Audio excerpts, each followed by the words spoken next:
sex is fundamental ego identity, lived.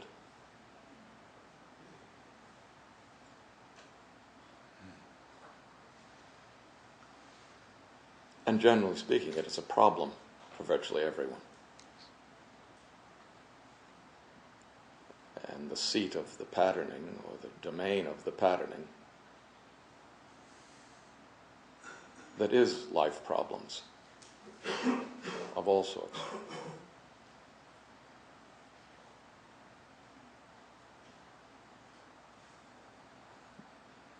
All that's a little bit deeper than that is the sheer life and death physicality problem. But in terms of the life manifestation, it's all about sexual patterning, emotional sexual patterning in the form of the social ego. Not just the genital activity patterning, but the personality patterning. The social pattern of self and other is founded upon emotional sexual patterning to a very great degree, and animated through the whole context of emotional sexual consciousness. So it certainly is an important dimension of bondage, and therefore an important aspect of sadhana, this whole emotional sexual domain. But the perfect practice is not based on any reference to the body-mind or any method of the body-mind, and therefore it has nothing to do with sex inherently.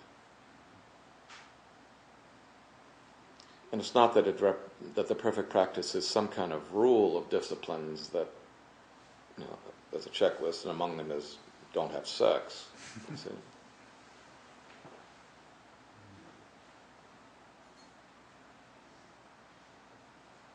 But if there truly is the establishment of the perfect practice, what does it have to do with sex? What does it have to do with sexual bondage, ego-I, other, difference, relatedness, psychophysical patterning, gross, subtle, and causal effort? What did it have to do with any of that? If the perfect practice is true and is profound, it has nothing to do with any of that. There is no method, then, of the body-mind that applies. It is the condition prior to the body-mind that is the domain of the perfect practice in this way. It is what could rightly be called the self-domain, or the domain of the self-condition.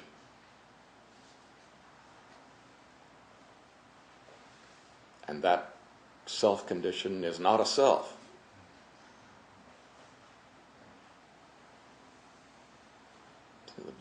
The body-mind point of view carries with it some assumption that there is an I,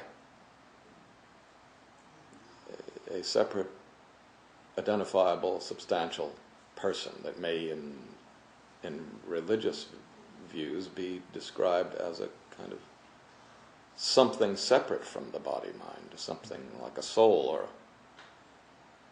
entity of some kind that could be called spiritual, that survives death and so on.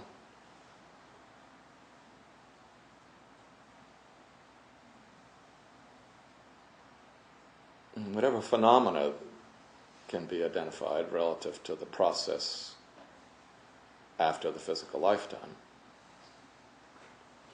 in any case, there is no separate, substantial self.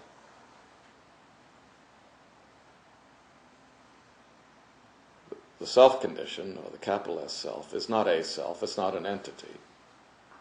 It is what could be described as nirvanic in nature, or in Buddhist terminology, a void, and so forth. It is not separate. It is not an entity.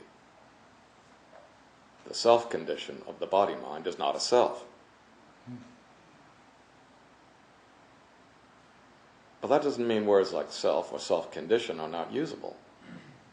Because if you can't make some kind of reference to that which is to be realized, or that which is ultimately realized when the body-mind is transcended, then you're left with nothing but perpetual meditation on the body-mind. So even Gautama is recorded to have said that there is an unborn, an unformed, and so forth. If it weren't so, then those who are born, formed, and so forth couldn't have a way out of this.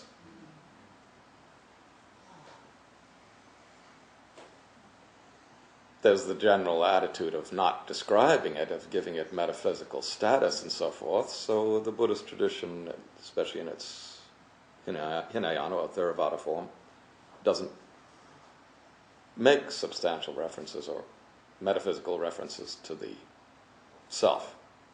It simply says everything is not self, and notice this, notice it, notice it, notice it, notice it, and eventually the whole identification with it, the passionate craven identification with the body-mind is fallen off, blown out, you see. And that's nirvana, or realization. Well, what does that mean? Annihilation? No, we don't talk about negation, annihilation. No. There's a lot of quibbling about what words you're supposed to use then. It's anatman, the no atman, and those Vedantins, they say atman, but we say no atman. There's a real distinction being made, and there isn't. There is no distinction to be made if realization is the case.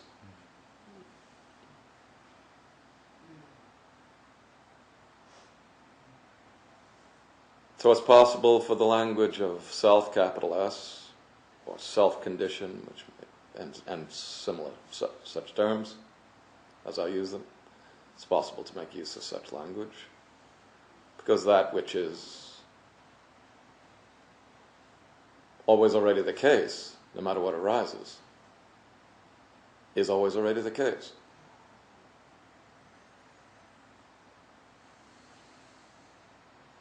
You don't have to call it anything. You can call it self, self-condition, nirvana, void, sunyata, whatever you want to call it or not call it. It's still the case. Always, already.